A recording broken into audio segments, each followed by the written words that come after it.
Cadê o povo? Tá chovendo, ficar em casa, assim mesmo, fim de ano, muitas coisas acontecem, mas crente de verdade vem com chuva ou sem chuva, não é? Vem com chuva ou sem chuva, não tem problema, não tem tempo ruim pra gente. Estamos aqui e nós vamos meditar num tema sobre o Natal, né? Eu estava preparando outra mensagem para hoje, e aí eu falei, poxa vida, Léo, o que você está preparando para domingo à noite? Sobre o Natal. Eu falei, nós estamos há 2 semanas do Natal, e eu estava preparando uma outra mensagem, eu falei, vamos mudar, porque vamos falar um pouquinho sobre o Natal. Tem algum barulho estranho. Veremos. Bom, enquanto eles arrumam ali, quem já está preparado aí para 2026? Quem está querendo que o ano vira logo, quer que 2025 acaba, chega logo 2026 para ver se as coisas melhoram. Se a gente não mudar, continua tudo do mesmo jeito. Quem conseguiu completar a lista de objetivos que fez 2025 aí? Quem já conseguiu? Levanta a mão. Levanta a mão, quem fez lista e quem cumpriu. Parabéns, Fabi. Mais alguém? Olha, parabéns. Quem cumpriu mais ou menos metade da lista de objetivos? Algumas mãos levantadas. Eu estou levantando em todas, né? Vamos lá. Quem só começou a lista? Em abril já estava tudo embolado de novo. Quem nem fez lista? Quem nem sabe do que eu estou falando? Eu nem sei se você está falando lista de supermercado, comprar, sei lá, Chester, peru, sei lá o que for. E aí eu vi um post muito tempo atrás que eu achei muito engraçado, que era assim, ó, metas para 2026. Primeiro, cumprir as metas que eu deveria ter cumprido em 2025, conforme cumprido em 2024 e conforme eu prometi lá em 2023. Então, estou trazendo desde 2023 algumas metas que até hoje eu não consegui cumprir. Aquele curso que não concluiu, atividade física, né, que a gente está sempre falando que não começou, começa, para, oh meu Deus, e aí por aí vai, né? Vocês estão cansados de ouvir sobre isso, né? Mas pelo amor de Deus, muda o disco, atividade física, para ver se a gente, né? E aí eu tenho um ato profético para você, 2023. Amém? Amém? Ato profético para você prosperar. Quem aqui quer prosperar em 2026? Eu quero prosperar. Então vai um ato profético para você. Pare de gastar mais do que você ganha. Pronto, esse é um ato profético. Você ganha X? Gasta X. Economiza, invista, guarde, planeje financeiramente, né? O pastor Paulo falou aqui na quinta-feira, para de fazer dívidas, para de comprar mais do que você ganha, e você vai prosperar. E aquele que sabe administrar o pouco, ele vai saber administrar o muito. Porque muitas vezes o problema não é o quanto a gente ganha, mas é como a gente administra. Então, por isso que existem pessoas aí que sabem, que conhecem de administração, e você pode aí se informar. Bom, mas eu não estou aqui para falar disso. Estamos aqui para ler Mateus, capítulo 2, versículo 1 a 12, um texto muito bonito sobre a visita dos 3 magos ao recém-nascido, que eles nem sabiam o nome, mas que era Jesus. Um texto magnífico, e eu trago como tema para a gente meditar hoje, quem realmente celebra o Natal. E nós podemos aprender com as atitudes e com o comportamento deles, algumas lições. Quem realmente celebra o Natal? Então, abra sua Bíblia aí, Mateus 2, do versículo 1 ao 12, mas nós já vamos lendo esse texto ao longo da explicação e da meditação. Não precisamos ler ele todo agora.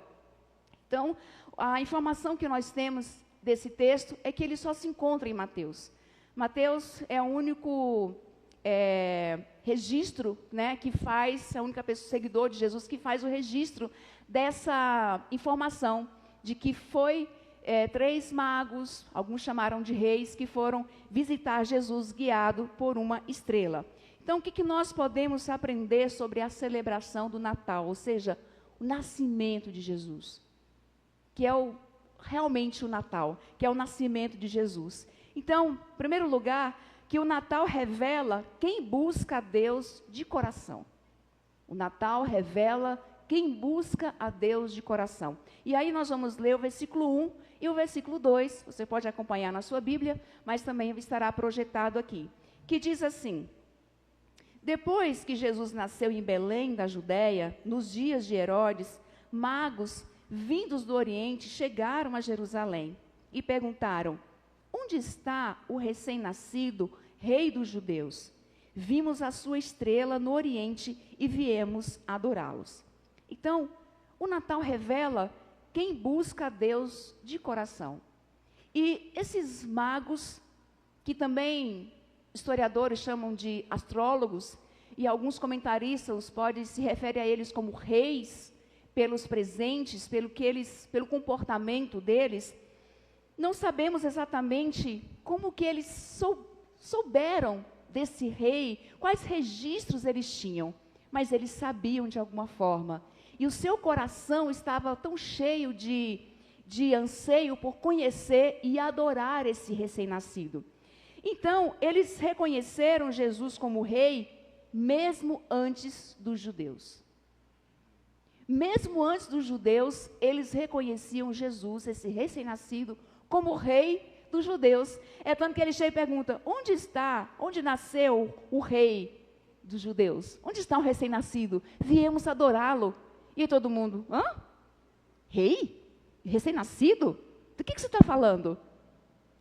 É mais ou menos assim: gente, nós estamos com 2 cultos, de manhã às 10, domingo às 19, está uma bênção. 2 cultos? Mas desde quando? Já faz tempo. Nossa, Deus está operando, Deus está fazendo, Deus está ministrando. Tá? O que está acontecendo que eu não estou vendo? E muitas vezes os de dentro não têm noção do que está acontecendo. E às vezes vêm pessoas de fora, com uma percepção totalmente diferente. Outra informação interessante, que lá em Lucas 2, os pastores foram avisados por anjos de que o menino tinha nascido. Esses aqui tiveram que estudar as épocas. Eles tiveram que seguir uma estrela para chegar. Isso mostra o interesse realmente que eles tinham por Deus. Então, Deus vai dando sinais para eles seguir e para eles adorar esse menino. Então, o Natal revela quem busca a Deus de coração, porque quando a gente vai ler os relatos, alguns falam que eles andaram mais ou menos 1.200 quilômetros. Já pensou? Andar, caminhar, em cima de um camelo, sei lá, mais ou menos 1.200 quilômetros, num intervalo de mais ou menos 2 anos, que alguns registros falam. Então isso mostra o esforço que eles tinham, o anseio que eles tinham de adorar esse recém-nascido. O seu coração, o coração desses 3 homens estava realmente muito cheio, bem cheio de interesse e de anseio para adorar esse menino recém-nascido, que eles já reconheciam como rei, e eles nem sabiam o nome, mas eles sabiam que era um rei. Porque a verdadeira adoração, ela exige movimento. A verdadeira adoração exige de nós sacrifício. A verdadeira adoração exige de nós um esforço. Gente, servir a Deus é maravilhoso. Eu não me vejo sem servir esse Deus. Mas às vezes não é fácil. Às vezes é difícil. A gente tem que fazer sacrifícios. A gente tem que mudar o jeito da gente pensar. A gente tem que mudar muitas coisas. O jeito de amar, o jeito de se relacionar, o jeito de trabalhar, o jeito de educar. Porque a verdadeira adoração exige de nós decisão, atitude, ação. Mais de 1.000 quilômetros caminhando num período de mais ou menos 2 anos. Olha que persistência, olha que perseverança, olha que anseio em conhecer. Porque o Natal, o nascimento de Jesus revela quem busca a Deus de coração. Enquanto Herodes tinha medo de perder o controle, o rei Herodes, quando ficou sabendo, teve medo de perder o controle, de perder visibilidade. Os magos, que eram reis, eles se rendem e falam assim: eu não estou nem aí, eu quero me colocar, me dobrar diante desse recém-nascido. Porque os sacrifícios que fizeram para adorar o recém-nascido, que eles nem sabiam o nome, mas eles sabiam a importância e a relevância desse rei. Quantos quilômetros você precisa andar? Qual é o sacrifício que eu e você precisamos fazer para, de fato, adorar a Deus, oferecer a Ele uma verdadeira adoração sincera? E muitas vezes a gente fica cheio de fazendo corpo mole para coisas tão simples, mas isso é o Natal. Precisamos fazer sacrifícios. Precisamos realmente ter o nosso coração envolvido. Gente, Natal não é só festa. Natal não é só comilança. É bom? Maravilhoso. É uma delícia. Mas Natal é Jesus. Nascendo, crescendo, cada dia no nosso coração. Amém? Mais uma informação que está lá no versículo 3 ao versículo 8. Natal revela o coração humano. O Natal revela o coração humano. Léo pregou aqui no domingo passado de manhã, falando dos sentimentos, falando exatamente desse texto aqui também, fazendo referência. Então vamos lá, versículo 3 diz assim: quando o rei Herodes ouviu isso, ficou perturbado, e com ele toda Jerusalém. Então Herodes chamou os magos secretamente e informou-se com eles a respeito do tempo exato em que a estrela tinha aparecido. Versículo 8. Enviou-os a Belém e disse, enviou os magos, vão informar-se com exatidão sobre o menino. Logo que o encontrarem, avisem-me para que eu também vá adorá-lo. Então, essa informação do nascimento de Jesus causou algumas reações. Em Herodes, a reação foi o seguinte, ele ficou com medo. Rei dos judeus, posso perder o meu trono, posso perder visibilidade. Ele se sentiu ameaçado. E Herodes, então, disfarça, ele mente, vá, encontra o menino, para que eu me fale, para que eu também vá adorá-lo. Uma mentira que ele contou, uma espiritualidade fingida, porque o nascimento de Jesus revela o coração humano. E o coração de Herodes não estava interessado em conhecer Jesus. O coração de Herodes não estava realmente temeroso diante do que estava acontecendo por causa de Deus, mas estava temeroso de perder a sua posição. E sabe que eu fico pensando? Que a diferença está no nosso coração e não naquilo que a gente fala. E muitas vezes no nosso dia a dia, a gente tem comportamentos, atitudes herodianas. Ou não temos? Nós temos, no nosso dia a dia, a gente tem atitudes herodianas. Ah, o Lucas toca melhor do que eu. Eu vou dar um jeito de tirar o Lucas, porque não pode, eu vou perder visibilidade. As pessoas vão elogiar ele mais do que eu, não está certo. E entre irmãos? Aquele irmão que acha que os pais gostam mais do outro, ele vai brigar com quem? Com os pais? Não, ele vai implicar com o irmão. Ele vai bater no irmão, porque os meus pais gostam mais de você, então eu vou eliminar você da minha vida. Eu vou castigar você por isso. Ah, o medo de perder o posto de liderança. Ah, chegou alguém no trabalho que sabe mais do que eu, mais capacitado do que eu. Aí começa a ter uma inveja, começa a ficar com receio. Atitudes herodianas. Que a gente precisa ser liberto disso. Se tem alguém que é melhor do que você, aceita que dói menos, porque existe mesmo. Pegue isso como motivação para você se aprimorar, para você crescer, para você aprender. Chega junto e fala assim, poxa, me ensina, me ajuda, me fala, como que você faz, o que você fez? E a gente precisa aceitar e entender que sim, vai existir pessoas melhores do que a gente, e sempre vai ter. E vai ter pessoas também que talvez estão num nível diferente do meu, e está tudo bem. E a gente pode viver sem ter medo de perder posto. Gente, quem confia em Deus de verdade, não tem medo de perder posição. Porque o que está no nosso coração é que Deus nos guia. Amém? A sua estrela, a sua palavra, ela nos guia, ela nos dirige, ela vai diante de nós. Não importa se o outro é melhor, se o outro está tudo bem, glória a Deus, aplaude, dá visibilidade para ele mesmo que é melhor e tenta aprender com isso. Isso faz parte da nossa vida, principalmente no nosso corpo. Não tenha medo de perder essa ou aquela função, não tenha medo. No corpo de Cristo, na igreja, tem espaço para todo mundo. Aliás, Jesus já disse que o trabalho está sobrando, falta gente para fazer. A gente nem precisa ficar brigando, né, Gabi? A gente nem precisa ficar brigando, gente. Toquei hoje, amanhã, daqui, quinta-feira tem que tocar de novo. No outro tem que fazer de novo. Tem que dar a palavra de novo. Tem que estar na recepção de novo. É assim. E graças a Deus por isso. Porque nós temos espaço. E nós não precisamos ficar querendo cancelar o outro. Por causa disso, como Herodes queria cancelar Jesus, com medo de perder. Porque o nascimento de Jesus revela nossos sentimentos, nossas emoções, o coração humano. E veja só. Não foi só Herodes que ficou apavorado. O texto diz que toda Jerusalém, o povo ficou com medo da reação violenta de Herodes. Falou assim, nasceu o rei, o nosso rei. Se Herodes souber disso, ele vai vir para cima da gente. Ele vai nos ameaçar. O povo também ficou com medo. Mas ok, o que me chama a atenção também é a reação dos líderes.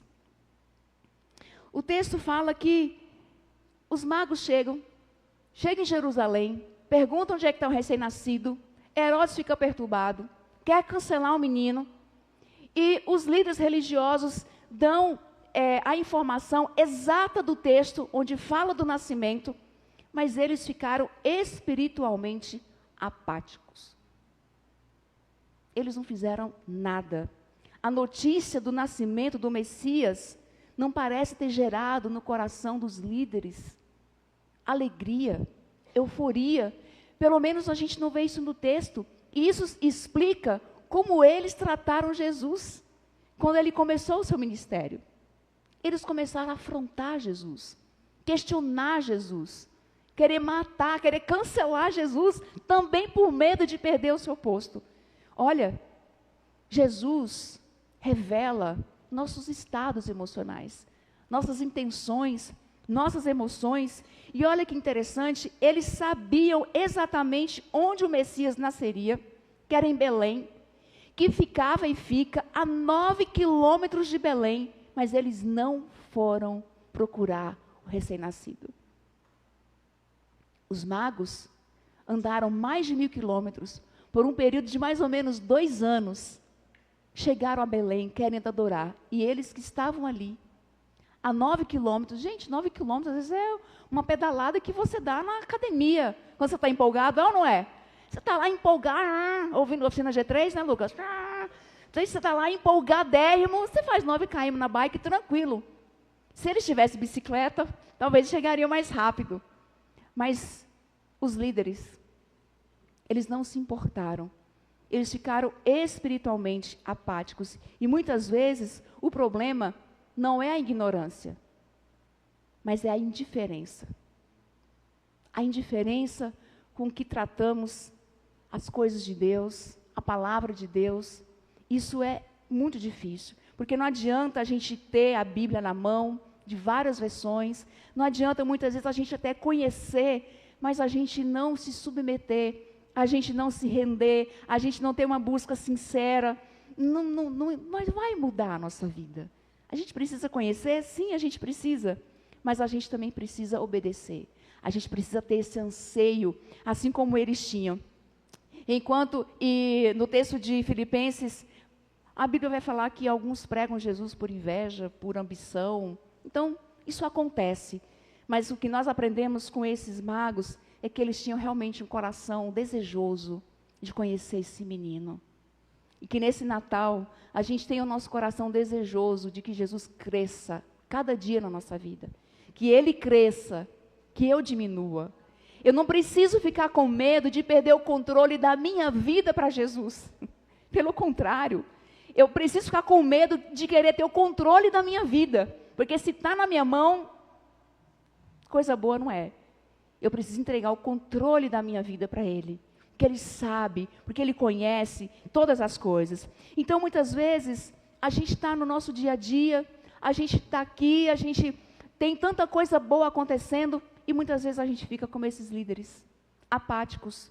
Ah, o culto de quinta está uma bênção. Ah, tá, legal. Nossa, o culto de domingo está maravilhoso, legal.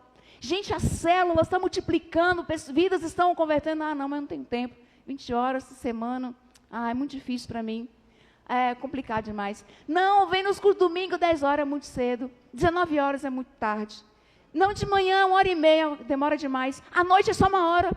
Ah, eu vou lá ficar 1 hora? Eu não vou, fico em casa. Então, nada está bom, entende? Parece que nada satisfaz. Sempre tem uma desculpa, mas por quê? O problema não é a quinta, não é a célula, não é domingo de manhã, não é domingo de noite, não é nada. É a gente. Gente, estão fazendo a leitura da Bíblia. Eu tenho o meu cronograma, eu leio. Como é que você faz? Ah, o dia que eu der, eu leio. O dia que não der, eu não leio. E a gente tem dificuldade, às vezes, de estar, de buscar, de envolver, de ter um compromisso, de ter um envolvimento. E a gente precisa aprender com esses 3 reis magos a nos entregar a Deus totalmente. Amém? E o nascimento de Jesus, o Natal, revela o coração humano. Como é que está o seu coração? Como é que está a sua vida?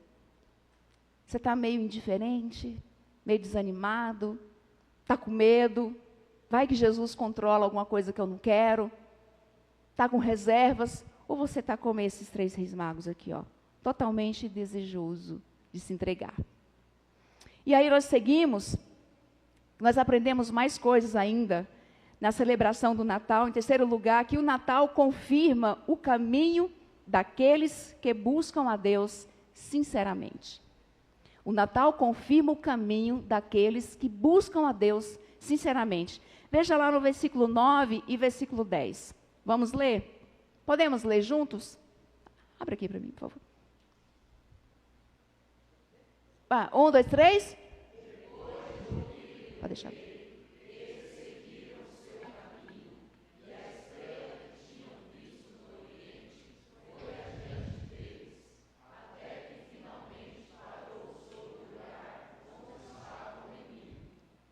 Dez.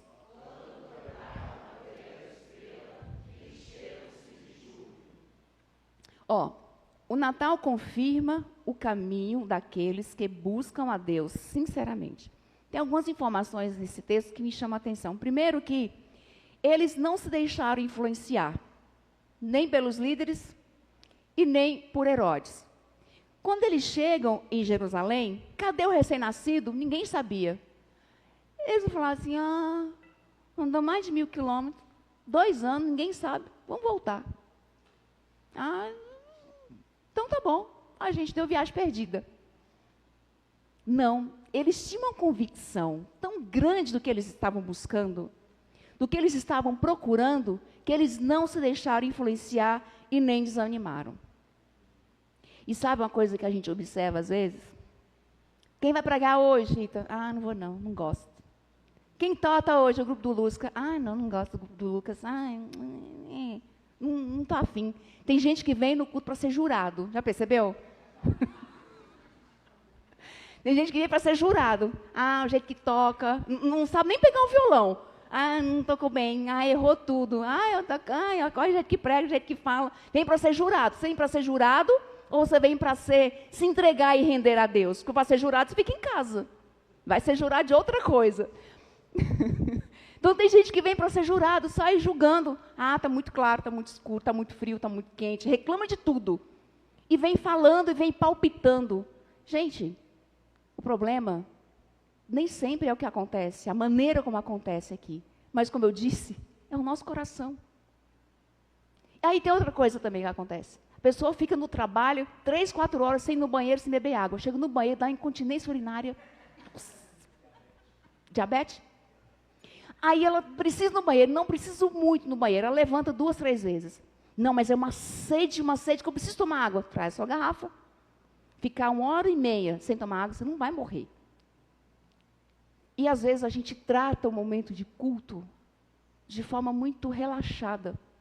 Levanta por qualquer motivo.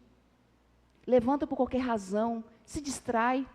Pega o celular. Entra na rede social. Entra no WhatsApp. Então, assim, o que está acontecendo aqui é para Deus. É isso que muitas vezes a gente tem para oferecer. Um culto despedaçado, fragmentado. Quando você senta para assistir um filme que você gosta, gente, eu dou pausa se eu preciso ir no banheiro, não sei vocês. Se eu quero pegar alguma água, eu dou pausa aí, porque eu quero ir lá, quero acompanhar cada segundo. E eu estou falando de um filme qualquer que não vai fazer, às vezes, diferença na minha vida. Mas isso aqui é para Deus. Vai ao banheiro antes de começar o culto. Traga sua água. Se você toma água de 10 em 10 minutos, traga sua garrafinha. Se não trouxe, fica com sede. Espera acabar o culto. Deixa a sede de Deus ser maior. Deixa a sede de Deus, seu coração ser maior. E acompanhe tudo que está acontecendo. Alguma coisa está acontecendo aqui que você não gosta, adore, entregue a Deus o seu melhor. E a gente precisa parar de ficar sendo jurado. Eu estou falando por mim, que muitas vezes eu fazia isso. Fala, calma, peraí. Eu estou aqui para oferecer a Deus o que está em meu coração. E cada um é responsável pelo seu culto a Deus. Eu não sou responsável pelo seu culto a Deus. O grupo não é responsável pelo seu culto a Deus. Os ministros, as pessoas que estão servindo, não é responsável pelo seu culto a Deus. Cada um tem que oferecer a Deus o seu melhor, por inteiro, integralmente. Então, a gente fica muitas vezes desfocado, mas o que me chama a atenção nesses 3 homens é o foco que eles tinham naquilo que eles estavam buscando. E sabe que Deus estava confirmando o caminho deles através da estrela, porque eles sabiam o que queriam. Eles sabiam exatamente o que eles queriam. E muitas vezes a gente está aqui, a gente não é ministrado, a gente não é tocado, porque a gente está desfocado. Mas se a gente está focado no culto, no que está acontecendo, o Espírito Santo ministra, porque eu estou envolvida. Eu choro, porque eu estou entregue. Eu entendo que eu preciso mudar, porque eu estou atenta no que está sendo falado. Eles estavam focados no que estava acontecendo. E aí vou usar o Léo de novo, porque ele pregou aqui uns domingos atrás, à noite, falando que muitas vezes a pessoa não sabe o que quer da vida. Ah, do que você gosta? Não sei. O que você quer? Não sei. O que você faz? Não sei. Você está vivo? Não sei. Você morreu? Não sei. A pessoa não sabe de nada. A pessoa confusa. Não. E aí Deus fala assim, meu filho, você se resolva, decide o que você quer da sua vida e depois você vem pedir minha ajuda. Lembra daquela fábula da Branca de Neve? É Branca de Neve? Não. Que estava perdida, ela perguntou assim, ai, como é que é? Quem que era?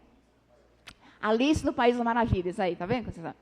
Ai, onde é? Como eu faço para chegar? Então, louco, qual é o caminho? Não sei. Para onde você quer ir? O que você quer? Eu aprendo com eles também que Deus confirmava o caminho deles, porque eles sabiam o que eles queriam. Eles estavam focados e Deus ia confirmando. E aí eu me lembrei de uma história muito engraçada, pessoal, quando lá na minha adolescência, juventude, eu queria namorar. E aí eu, conversando com amigos, um casal de amigos que já namoravam, eu falei assim, que eu estava orando para Deus preparar um namorado para mim. E eu falava uma, falei duas, falei 3, chega uma hora que meu amigo falou assim, então, mas você acha que Deus vai parar do que ele está fazendo, para arrumar um namorado para você? Eu me senti tão ofendida. Eu falei, mas é claro, eu quero. Eu falei assim, meu Deus, tem mais coisa mais importante para fazer. O que você quer? Que tipo de pessoa que você quer?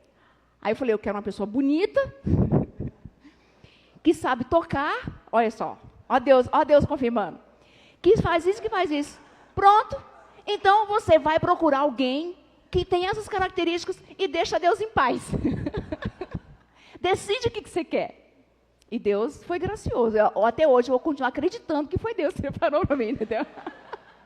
Porque Deus nos surpreende, entendeu? Deus vai além do que a gente pede. Então, eu continuo crendo que foi Deus que preparou. E eu fiquei um tempo ofendida, eu falei assim, não, Deus vai ter que preparar alguém. E aí, quando a gente olha para a Bíblia, Rebeca, alguém teve que ir lá caçar ela, né? Quase a laço. Raquel, de igual modo. A gente não vê Deus, vai lá, Abraão, manda lá, que eu já tenho uma preparadinha para você. A gente tem que estar focado, ter os nossos objetivos, saber o que a gente quer, traçar. senão Deus vai ter que fazer tudo? E a gente vai fazer o quê? A gente vai fazer o quê? Mas eu aprendo com esses 3 magos que eles seguiram o seu caminho e a estrela foi adiante deles. Eles estavam realmente interessados em tudo aquilo que estava acontecendo. Deus vai confirmando o caminho. Você está perdido? Está confuso? Então, não pede a Deus para ficar arrumando as coisas, resolvendo as coisas para você. Pede a Deus para te dar discernimento. Ore, leia a Bíblia, me ajuda, Senhor, me oriente, me ajude, vai fazer terapia, ajuda também, vai conversar com pessoas mais maduras, e Deus vai confirmando o seu caminho. O que você quer? Onde você quer chegar? O que você quer fazer como pessoa, na sua vida pessoal, no seu trabalho, nos seus estudos, na sua jornada? Decide e apresente isso a Deus. Coloque isso diante de Deus. Amém? Senão, a gente vai ficar esperando que Deus faça tudo. Ele vai fazer que ele fala assim, isso não é papel meu não, o meu papel eu já fiz, já morri por você, já fiz tudo, agora vai. Eu só estou aqui, te ajudando, te orientando. A Bíblia está aí, na sua mão, leia, medite, ore. E às vezes a gente fica desfocado. E nessa leitura também, de cada dia que a gente tem feito, no início, às vezes o tempo era tão corrido, tão apavorado, que eu acumulava. Eu fazia o intensivão. Passei 3 dias sem ler a Bíblia. E depois eu ia lá, corria atrás, para poder acompanhar. E teve um dia que eu falei assim, não posso fazer isso. Qual é o lugar da palavra de Deus na minha vida, no meu dia a dia? Eu preciso ter esse compromisso de todos os dias ler a palavra de Deus, me alimentar da palavra de Deus. Eu não fico 3 dias sem comer, eu não fico 3 dias sem dormir, eu não fico 3 dias sem tomar água. Por que eu tenho que passar 3 dias sem ler a Bíblia? Não está certo. Eu assumi esse compromisso, faça chuva ou faça sol. Eu posso levantar 4 da manhã para fazer qualquer coisa, mas eu vou tirar um tempo do meu dia. Esse é o compromisso que eu fiz. Eu vou tirar um tempo do meu dia para ler. Nada é mais importante do que isso. E a gente precisa ter esse compromisso com a palavra de Deus. E Deus vai confirmando essa caminhada e essa jornada. Amém? Seguindo adiante, por último, Natal exige corpo, mente e alma? Não, bens. Bens. Vamos ler versículo 11 e versículo 12. Vamos lá, vamos ler juntos? 1, 2, 3. Ao entrarem na casa, viram o menino com Maria, sua mãe, e prostrando-se o adoraram. Então abriram seus tesouros e lhe deram presentes, ouro, incenso e mirra. E tendo sido advertidos em sonho, para não voltarem a Herodes, retornaram à sua terra por outro caminho, felizes da vida, se sentindo honrados por aquela experiência que eles tiveram. Então, como eu disse no início, o Natal exige corpo, mente e bens. O Natal não diz respeito a árvores, pinheiro todo enfeitado, é lindo, a cidade fica bonita, né? Fica iluminada, e tem cidades que têm um aumento de turistas por conta dessa festa, dessa época do ano. Natal não é comilança, é maravilhoso, é uma delícia comer os quitutes do Natal, é muito bom, eu particularmente gosto, mas eu gosto mais do recesso do que da comilança. Você vai descansar um pouco, você vai relaxar, é maravilhoso o recesso, os presentes, tá? Eu aceito, eu estou aceitando presentes, se alguém quiser me dar algum presente, fique à vontade. Mas o Natal é a postura de reverência. Natal é reverência, é submissão. Esses homens dizem que eles eram reis, por isso que eles se prostraram. Eles sabiam que quando alguém chegava diante deles, se prostravam, sinal de reverência e de submissão. E esses reis reconheciam Jesus como Rei dos Reis, como o Rei superior a eles. e eles não tiveram nenhum problema de se dobrar diante de Jesus. Então, Natal é o nosso corpo envolvido na presença de Jesus. É o nosso corpo sendo ocupado por Deus. E quando a gente fala de corpo, a gente não está falando especificamente do tipo de roupa que você veste. Se é esse ou se é aquele estilo de roupa. A gente está falando se tem ou se não tem tatuagem, como alguns falam assim, pode, não pode. O nosso corpo. Como é que o meu corpo e o seu corpo glorifica a Deus? Como é que o meu corpo e o seu corpo está sendo usado, que ele é templo do Espírito Santo, mas como é que ele está sendo usado para glorificar a Deus? Os meus braços acolhem pessoas necessitadas, aquela pessoa que está triste, que está abatida, angustiada, que aquele abraço faz toda a diferença, né, Miriam? Aquele abraço faz toda a diferença, que você está meio assim. Faz um tempo atrás, nós estávamos ali antes da quinta, se não me engano, e tinha uma pessoa sentada assim, eu cheguei do nada e abracei ela, e ela começou a chorar assim. Eu falei, está tudo bem, quer conversar? Ela, não, eu só estava precisando de um abraço. E quantas vezes eu também me senti assim, e alguém chegou e me deu aquele abraço, e eu me senti tão acolhida. É o nosso corpo servindo a Deus. Sabe essas mãos que muitas vezes usamos para aplaudir, para cantar, para bater palmas, mas também para abençoar pessoas, para ajudar pessoas, para ministrar sobre a vida de pessoas. Não devo usar as minhas mãos para agredir o outro, para machucar o outro, mas para abençoar. Sabe essa voz que muitas vezes usamos para cantar e louvar a Deus, que deve ser usada também para orientar, orar pelo outro, abençoar o outro. É o nosso corpo. Isso é Natal. É Cristo nascendo em nós e tomando forma. É eu sendo as mãos de Jesus, eu sendo os pés de Jesus, eu sendo os braços de Jesus, eu sendo os olhos de Jesus, vendo os necessitados. É o nosso corpo sendo envolvido. E Natal, a nossa adoração, ela é integral. Não é só eu e Deus aqui, ó. Não. É o meu corpo também que está sendo envolvido. Natal exige corpo, mas também exige mente. E eles foram advertidos e voltaram por outro caminho. Eles entendiam a direção e a orientação de Deus. Se eles voltassem a Herodes, eles tinham que dar a localização exata do menino. Mas eles tinham entendimento de que Deus estava orientando eles a fazerem outra coisa. Quando nós lemos a palavra, nós entendemos o que ela está falando. Quando a gente se converte, quando a gente entrega a nossa vida a Deus, Ele muda a nossa rota. Totalmente. Ele muda o nosso jeito de ver as coisas. Muda o nosso jeito, o jeito de educar os filhos, o jeito de se relacionar, o jeito de trabalhar, o jeito de servir, muda. A nossa mente muda. O texto vai falar que a gente, é uma cirurgia, mudança de mente que acontece. A nossa mente, ela é transformada. E aí começa a ocupar tudo que é puro, tudo que é santo, tudo que é agradável, vai ocupando a nossa mente. A nossa mente deixa de ser um lugar de pensar bobagem. Deixa de ser oficina do diabo, como dizem. E passa a ser oficina do Espírito. Amém? Passa a ser o lugar onde o Espírito Santo vai trabalhando na nossa mente.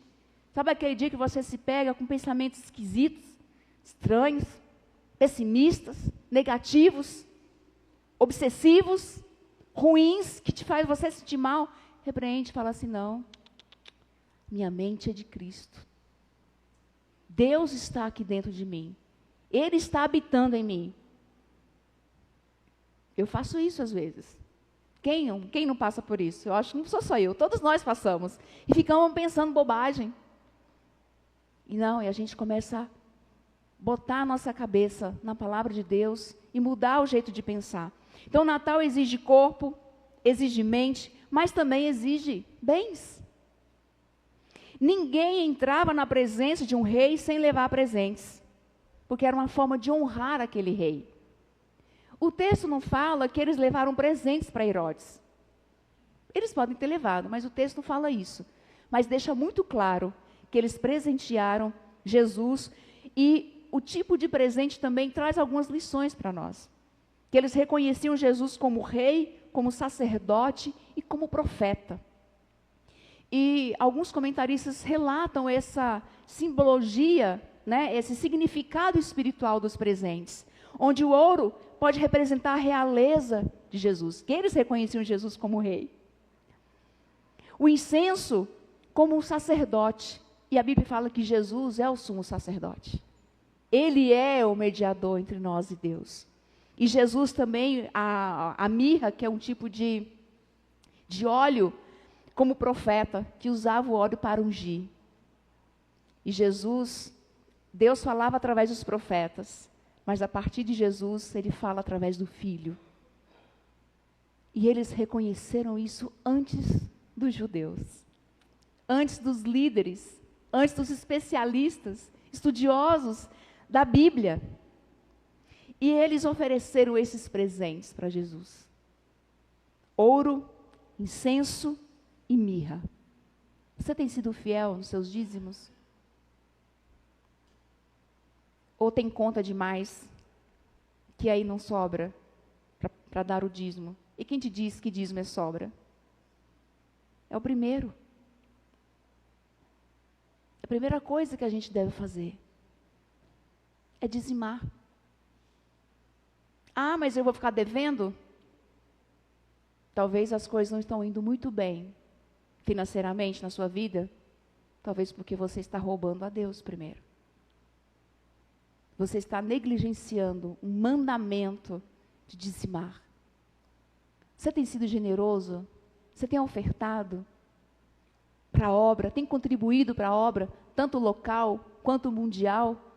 Ah, mas eu já sirvo tanto, estou na igreja assim. Gente, tempo não paga conta. O que paga conta é dinheiro, né? Tempo não paga conta. Tempo é o seu serviço. Você faz com seus dons, os talentos que Deus te deu. Tudo isso envolve adoração. Eu adoro a Deus através da música, através da palavra, através do meu corpo e através do que eu tenho, dos recursos que eu tenho. Dando dízimo, dando oferta. Mas eu não tenho muito, não importa. Lembra da oferta da viúva pobre? Que era uma moedinha. Não importa a quantidade.